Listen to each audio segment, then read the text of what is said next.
Assalamualaikum warahmatullahi wabarakatuh. Kami dari kelompok 5 ingin menjelaskan tentang Akunetics. Sebelumnya perkenalkan, saya Meli Indriani sebagai pemateri kedua. Sebelah saya Husnul Khotimah sebagai pemateri 1.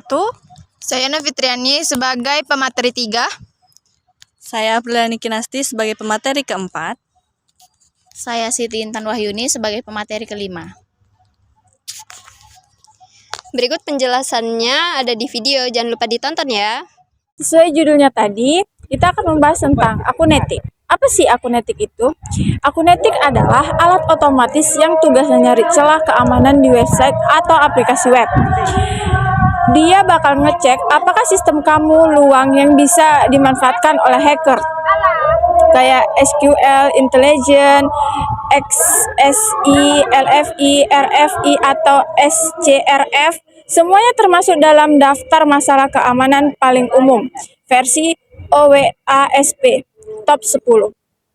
Akunetik bisa dipakai buat web, bisa sampai aplikasi modern kayak SPA, dan kerennya dia bisa simulasikan serangan hacker beneran, tapi aman biar tahu seberapa kuat keamanan web kamu. Intinya, Akunetik bantu kamu jaga web dari serangan yang enggak diinginkan. Selanjutnya yaitu kelebihan dari Akunetics. Yang pertama yaitu pemindaian cepat dan otomatis. Yang kedua yaitu mendeteksi berbagai jenis kerentanan. Yang ketiga mendukung aplikasi web modern. Yang keempat antarmuka yang ramah pengguna. Yang kelima integrasi dengan alat keamanan dan DevOps. Yang keenam yaitu melaporkan detail dan solusi. Dan yang terakhir yaitu mendukung compliance. Berikut adalah kelebihan dari Akunetics. Kurangan Akunetik: 1. Biaya lisensi yang mahal. 2. Potensi false positif. 3. Tidak menyediakan proteksi langsung. 4. Butuh pemahaman teknis untuk tindak lanjut. 5. Fokus terbatasi pada web. 6. Penggunaan sumber daya yang tinggi. Tujuan utama Akunetik yang pertama itu meningkatkan keamanan aplikasi web. Yang kedua, mendukung pengujian keamanan secara otomatis. Yang ketiga, membantu proses pengembangan aman. Yang keempat, memberikan laporan detail dan solusi. Dan yang kelima, mendukung kepatuhan terhadap regulasi. Yang terakhir yaitu melindungi reputasi dan kepercayaan pengguna.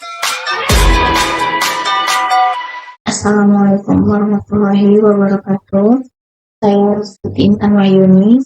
Saya akan menjelaskan tentang bagaimana mendesain website sekolah di aplikasi Akunetik. Nah, untuk yang pertama yaitu kita buka aplikasi Akunetiknya.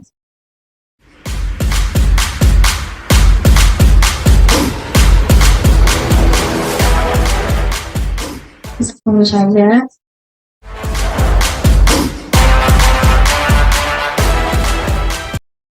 Kalau kita pilih Navscan. Nah, setelah kita pilih Navscan, di sini ada tulisan namanya website URL. Di website URL ini kita memasukkan link yang akan kita lihat ke kelemahan dan kerentanan di website tersebut. Nah, setelah kita menyediakan link website itu, kita pilih next, terus next. Lalu untuk di bagian sini, kita klik bagian optimize for following technologies. Lalu kita pilih yang di bagian PHP.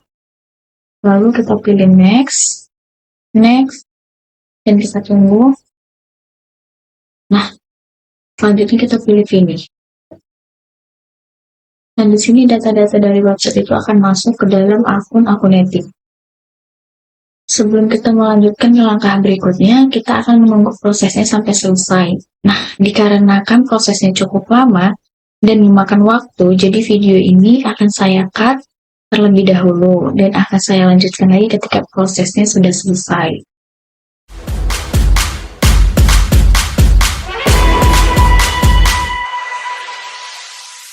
Nah, baiklah, di sini sudah selesai prosesnya. Di sini kita bisa melihat kelemahan atau kekurangan dari website ini. Berdasarkan hasil scanning, terlihat threat levelnya itu medium ya, artinya Kerentanan dikategorikan sebagai cukup berbahaya dan berpotensi dieksploitasi, namun tidak secara langsung mengancam sistem secara keseluruhan, seperti ancaman dengan level high, yang artinya kerentanan kategori medium tetap harus segera diperbaiki karena bisa dijadikan jalan masuk awal untuk serangan yang lebih serius. Di sini dapat kita lihat total peringatannya yaitu 64 dengan beberapa rincian lainnya. Di sini bisa kita lihat total arts for-nya yaitu 189 dan beberapa rinciannya. Kemudian selain kita bisa melihat kerentanan atau kelemahan website ini, sini kita juga bisa melihat solusi atau saran atas kelemahan yang ditemukan. Salah satu contoh kelemahan yang ditemukan yaitu kita ambil contohnya ini HTML from without CSRV protection, yang dimana formulir tersebut misalnya form login, pendaftaran, perubahan password, transfer uang, dan lain-lain tidak memiliki mekanisme yang memastikan bahwa permintaan benar-benar berasal dari pengguna yang sah, sehingga bisa dieksploitasi oleh penyerang untuk mengirimkan permintaan palsu atas nama korban. Nah, untuk solusinya kita pilih di bagian possible username or password. Nah, di mana di sini kita periksa kembali penulisan username dan password. Kemudian langkah selanjutnya coba reset password jika kamu lupa. Jika kamu adalah admin, periksa status akun di database atau apakah aktif. Nah, yang kedua yaitu cek log beacon untuk tahu pesan error yang sebenarnya. Yang terakhir, jika bukan tipu, pastikan aplikasi menampilkan pesan error dengan benar karena pesan yang tidak jelas dapat membingungkan pengguna. Nah, cukup sampai di sini saja yang dapat saya jelaskan. Lebih dan kurangnya saya mohon maaf. Saya ucapkan terima kasih. Assalamualaikum warahmatullahi wabarakatuh.